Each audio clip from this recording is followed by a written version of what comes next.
How to factor the sum of two cubes? Ang given natin, 125 z raised to third power plus 64 r raised to 6 power.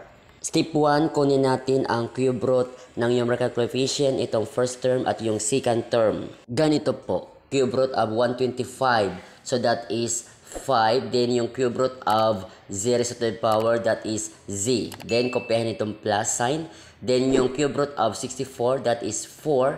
Then, cube root of r raised to 6 power, that is r squared. Step 2, ating lang square itong product of binomial, itong first term, 5z, ganito po.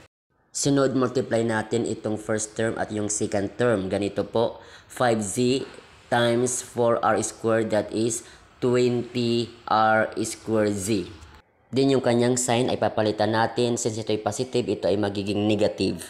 Sunod, itong last term ay ating lang square itself, ganito po. Then, atin lang simplify. Kopyahin lang natin itong quantity na 5z plus 4r squared. Then, quantity itong trinomial ay ating lang simplify muna. So, that is 5 squared, that is 25. Then, kopyahin itong z squared. Then, minus.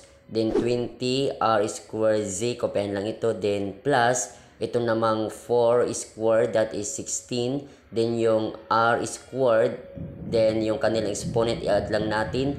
That is raised to 4th power. So, ito ang final answer. Try this, comment your answer.